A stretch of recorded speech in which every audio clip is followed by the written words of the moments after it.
Welcome to my channel chemistry Ashram. ठीक है, हम लोग applications of inductive effect last video में स्टार्ट कर चुके थे। हम लोगों ने एक एप्लीकेशन पढ़ ली थी इंडक्टिव इफेक्ट की, stability of carbocation, कार्बेनाइन and free radical. ठीक है, आज नेक्स्ट इसकी एप्लीकेशन पढ़ेंगे रिएक्टिविटी ऑफ एल्काइल हैलाइड। आज मैं 3 एप्लीकेशंस इसकी बनाने वाली हूँ, reactivity of alkyl halide, reactivity of carbonyl compound and reactivity of alcohol. ठीक है, ये 3 आज हम लोग पढ़ेंगे एप्लीकेशंस इस वीडियो में। अगर आपको मेरे वीडियोस अच्छे लग रहे हैं तो आप चैनल को सब्सक्राइब कर देना, जिससे आपको वीडियोस की जो नोटिफिकेशंस है वो मिलते रहे आपको। ओके, अब देखिए हम लोग एप्लीकेशंस इंडक्टिव इफेक्ट की पढ़ रहे हैं। उसमें आज हम लोग सेकंड एप्लीकेशन पढ़ेंगे। फर्स्ट मैं करवा चुकी हूँ आप लोग को, सेकंड पढ़ेंगे रिएक्टिविटी ऑफ एल्काइल हैलाइड। ठीक है, तो ये जो एल्काइल हैलाइड वाला चैप्टर है 12th क्लास के अंदर और फर्स्ट ईयर में, तो डायरेक्टली क्वेश्चन आ जाता है रिएक्टिविटी से 12th और फर्स्ट ईयर दोनों में। ठीक है, तो देखिए इंडक्टिव इफेक्ट के थ्रू हम लोग एल्काइल हैलाइड की रिएक्टिविटी को कैसे चेक करते हैं। पहली चीज तो क्वेश्चन किस तरह से आएगा, दूसरा चीज किस तरह से उसको हम चेक करेंगे। जैसे मान लीजिए क्वेश्चन आपके पास आ गया, इस तरह से आएगा, ये एल्काइल हैलाइड दिया है, ये 3 डिग्री एल्काइल हैलाइड है। कौन सा एल्काइल हैलाइड है?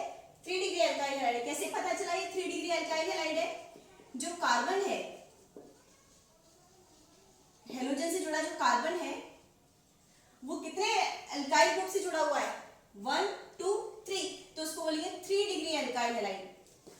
अगर हेलोजन से जुड़ा हुआ कार्बन, ये हेलोजन से ये कार्बन अटैच है, अगर ये 2 एल्काइल ग्रुप से जुड़ा हुआ है, एक हाइड्रोजन हो, वैलेंसी तो अपने को 4 कंप्लीट करनी है, तो अगर 2 एल्काइल ग्रुप से जुड़ा हुआ है तो उसको बोलेंगे 2 डिग्री एल्काइल हैलाइड। और अगर हेलोजन से अटैच कार्बन 1 एल्काइल ग्रुप से जुड़ा हुआ है तो उसको बोलेंगे 1 डिग्री एल्काइल हैलाइड। ये 3 डिग्री एल्काइल हैलाइड है, 2 degree alkyl halide, 1 degree alkyl halide. ठीक है, तो क्वेश्चन इस तरह से आता है कि इन तीनों में से इन तीनों को रिएक्टिविटी ऑर्डर में लिखिए।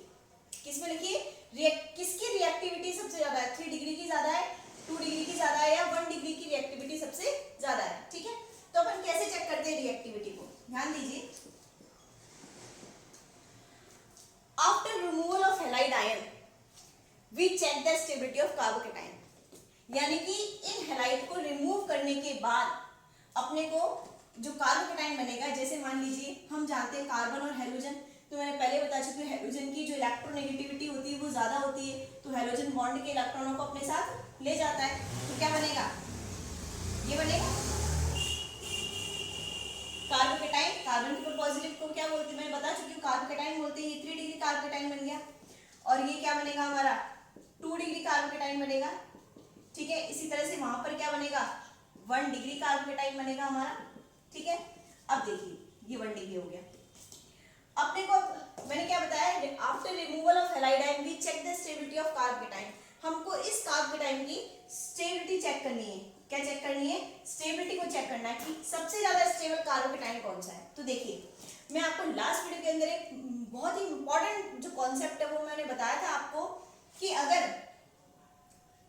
कोई भी ग्रुप ऐसा अटैच हो जो कि आयंस को या पॉजिटिव या नेगेटिव आयन को न्यूट्रल करे, यानी कि ये जो ग्रुप जुड़े हुए हैं वो स्पीशीज को न्यूट्रलिटी की तरफ लेकर जाएं, तो वो सबसे ज्यादा स्टेबल होता है।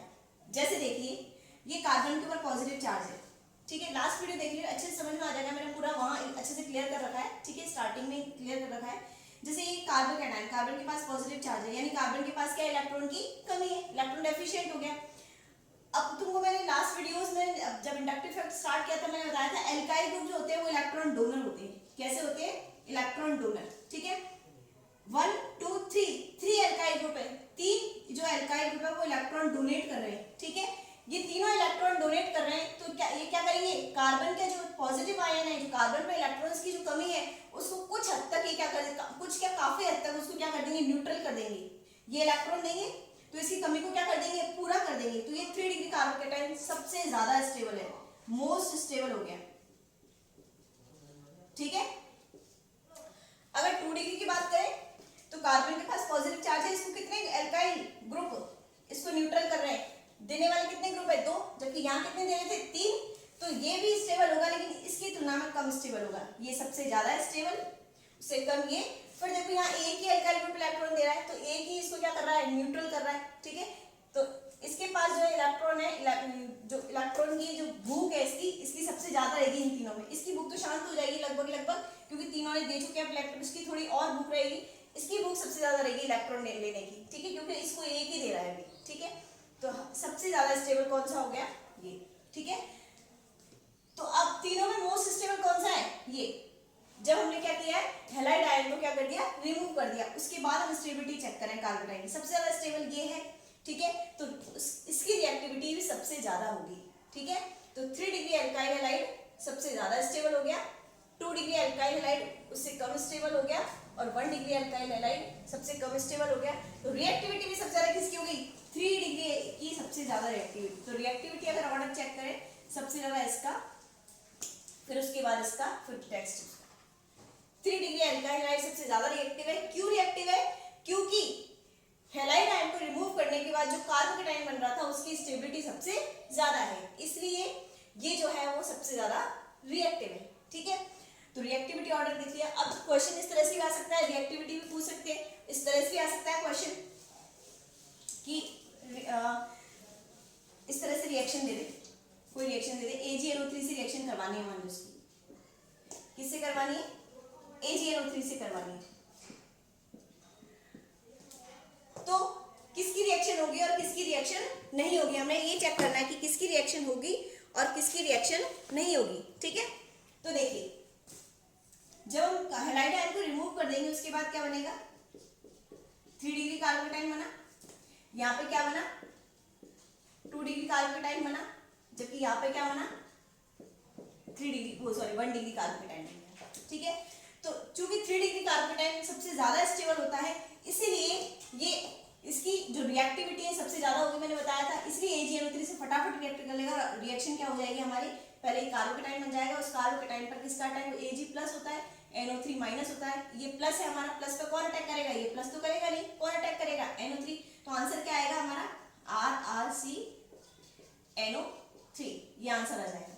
जबकि यहाँ पर कोई रिएक्शन नहीं होगी, यहाँ पर भी कोई रिएक्शन नहीं होगी, AgNO3 से 2 डिग्री अल्काइल हैलाइड AgNO3 से कोई रिएक्शन नहीं करेगा, 1 डिग्री अल्काइल हैलाइड भी AgNO3 से कोई रिएक्शन नहीं करेगा। रीजन पूछे अगर इसका कोई, तो रीजन क्या दोगे आप लोग, रीजन ये देना है कि 1 डिग्री अल्काइल हैलाइड AgNO3 से रिएक्शन नहीं करेगा, क्योंकि हैलाइड आयन को रिमूव करने के बाद जो 1 डिग्री कार्बोकेटाइन बनता है उसकी स्टेबिलिटी क्या होती है, कम होती है, ठीक है। यही आंसर इसमें देना है। कोई पूछ ले कि 2 डिग्री अल्काइल हैलाइड AgNO3 से रिएक्ट करेगा, बिल्कुल नहीं करेगा। क्यों नहीं करेगा साहब, क्यों इसलिए नहीं करेगा क्योंकि हैलाइड आयन को रिमूव करने के बाद जो 2 डिग्री कार्बोकेटाइन बनता है उसकी स्टेबिलिटी कम होने के कारण ये AgNO3 से कोई रिएक्ट नहीं करेगा। आप ये भी कह सकते हो कि ऐसा क्यों हुआ कि इसकी स्टेबिलिटी ज्यादा है तो इसकी रिएक्टिविटी क्यों ज्यादा है। देखिए, कोई भी चीज है फटाफट रिएक्शन करके स्टेबिलिटी तक जाना चाहती है। अब देखिए, ये मैंने 3 ले रखे, ठीक है, मुझे AgNO3 से रिएक्शन करवानी है, तीनों की AgNO3 से रिएक्शन करवानी है इनकी। अब देखो, ये जो है वो फटाफट से रिएक्शन कर लेगा, क्यों, क्योंकि फटाफट से रिएक्शन क्यों करेगा, क्योंकि ये रिमूव होने के बाद जो कार्बोकेटाइन बनता है ये बहुत स्टेबल होता है, और कोई भी चीज अपनी स्टेबिलिटी की ओर जाना चाहती है तो ये फटाफट से क्या जाना चाहिए, अपनी स्टेबिलिटी की ओर जाना चाहिए। फटाफट स्टेबिलिटी की ओर जाने के चक्कर में ये हैलाइड आयन को रिमूव कर देगी, और हैलाइड आयन रिमूव हो जाएगा तो क्या बन जाएगा, अपना प्रोडक्ट बन जाएगा। अगर हैलाइड आयन इजीली रिमूव नहीं होगा तो प्रोडक्ट नहीं बनेगा। इसमें हैलाइड आयन इजीली रिमूव नहीं होगा, क्यों रिमूव नहीं होगा, क्योंकि जो 2 डिग्री कार्बोकेटाइन बनेगा वो स्टेबल उतना नहीं होगा, नॉट स्टेबल। तो स्टेबल नहीं होगा तो ये बनेगा नहीं, ठीक है। ये तो क्यों बन गया फटाफट से, क्योंकि ये स्टेबल ज्यादा था। कोई भी चीज, मैंने हमेशा बता रहा हूं, कोई भी चीज अपनी स्टेबिलिटी की ओर या न्यूट्रलिटी की ओर जाना चाहती है तो ये स्टेबिलिटी की ओर जाना चाहेगी, ये जाना चाहिए, फटाफट से ये बन जाएगा। और ये बनने के बाद एक बार ये बन गया तो रिएक्शन तो इसलिए हो ही जाएगी, अट्रैक्शन ही तो होना है फिर प्लस माइनस का। जबकि यहाँ पे क्या है, यही नहीं बनेगा। क्यों नहीं बनेगा, क्योंकि ये स्टेबल नहीं है। कोई भी चीज अपनी स्टेबिलिटी की ओर जाना चाहती है, जब ये स्टेबल ही नहीं है तो ये इधर की तरफ आएगी नहीं तो रिएक्शन नहीं होगी। सेम केस इसी में 1 डिग्री कार्बोकेटाइन है, नॉट स्टेबल है, स्टेबल नहीं है, इसी वजह से यहाँ से इधर ये नहीं बनेगा, क्योंकि कोई भी चीज अपने कहाँ आना चाहती है, स्टेबिलिटी की तरफ आना चाहिए, इधर से इधर नहीं आएगा, नहीं ये नहीं आएगा तो रिएक्शन नहीं होगी।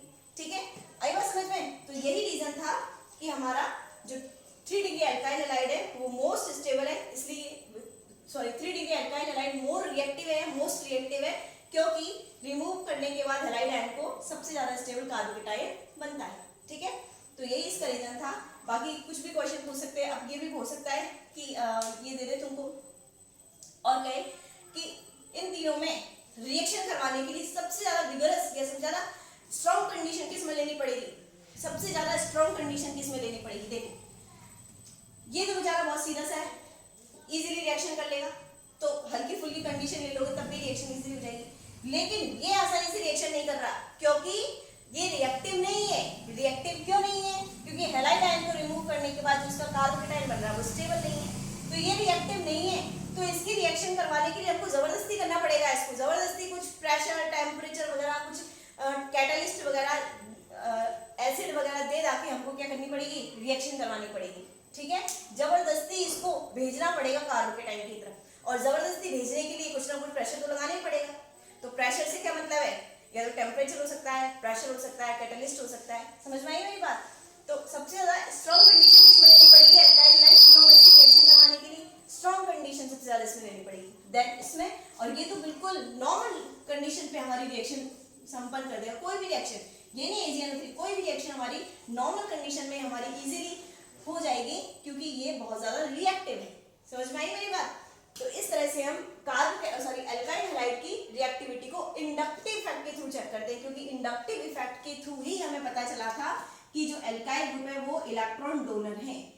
अगर इनका पता नहीं चलेगा तो फिर बाकी चीजें तो हो ही नहीं पाएंगी। ठीक है, क्योंकि यही से तो हमने चेक किया ना स्टेबिलिटी कार्बोकेटाइन की, ये R ग्रुप के थ्रू। ठीक है, तो ये चीज है।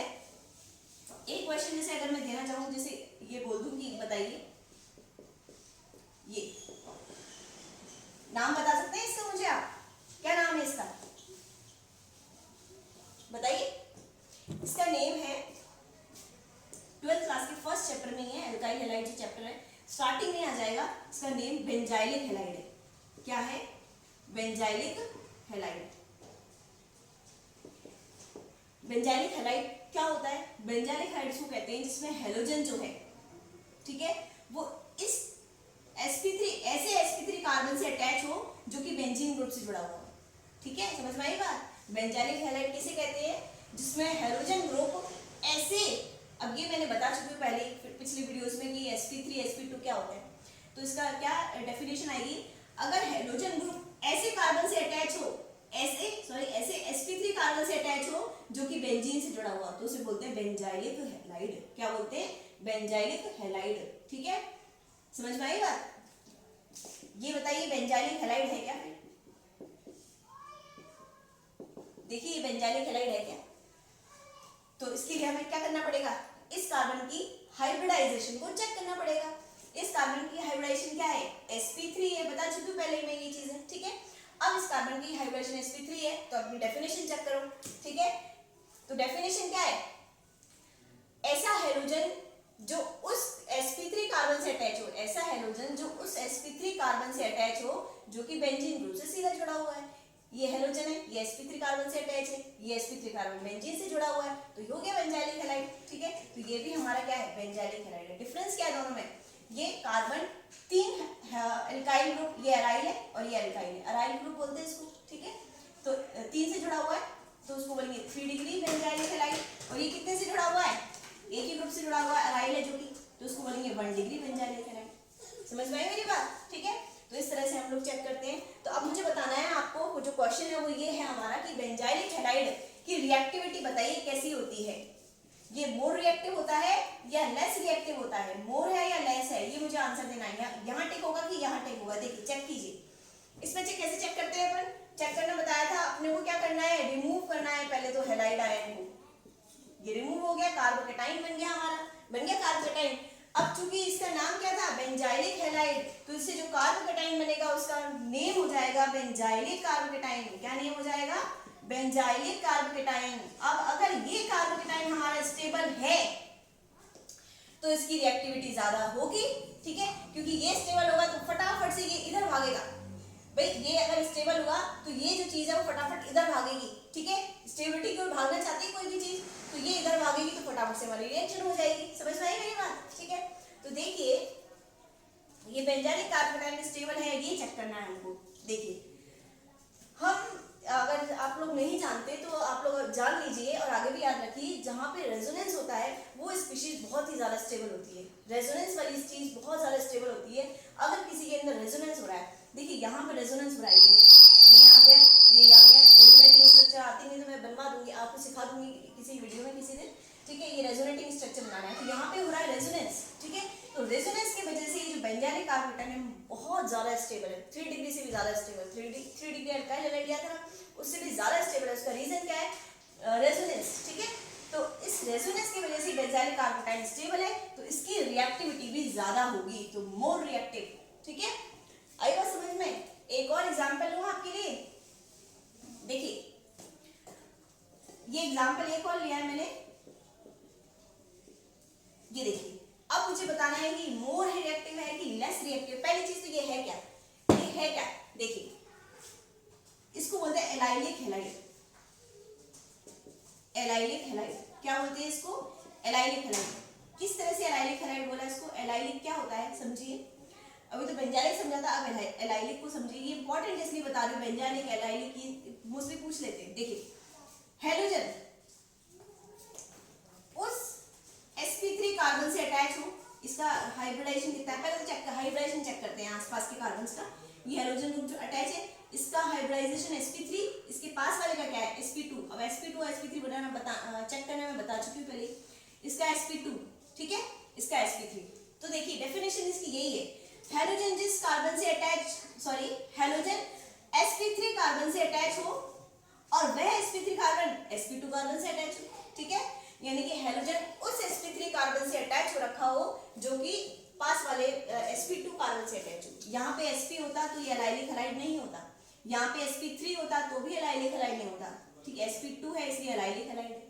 तो चेक कीजिए स्टेबिलिटी इसकी। आपको बताइए चेक करने के लिए क्या करना पड़ता है? सबसे पहले मुझे हैलाइड आयन को रिमूव करना पड़ेगा, तो रिमूव कीजिए आप लोग। ये रिमूव कर दिया मैंने, ठीक है। तो क्या बना? एलाइलिक हैलाइड को जब रिमूव किया हेलोजन हैलाइड आयन को, तो क्या बना? Allylic carbocation. क्या बन गया? Allylic carbocation. अब मुझे इसकी स्टेबिलिटी को चेक करना है। अगर इसकी स्टेबिलिटी ज्यादा होगी, तो ये मोर रिएक्टिव होगा, क्योंकि स्टेबिलिटी अगर ज्यादा होगी तो ये इधर की साइड भागेगा, तो फटाफट से रिएक्शन हो जाएगी। अगर इसकी स्टेबिलिटी कम होगी तो ये जो इस साइड नहीं भागेगा, ठीक है। बस यही आपको देखना है, हर चीज में ये देखना है, हर रिएक्शन में ये देखना है। जिसकी स्टेबिलिटी ज्यादा होती है चीज उधर की तरफ भागती है, अगर ये कम स्टेबल है तो इधर की तरफ नहीं भागेगी, रिएक्शन नहीं होगी। अगर ये ज्यादा स्टेबल है तो ये इधर की तरफ भागेगी और रिएक्शन हमारी होगी, ठीक है।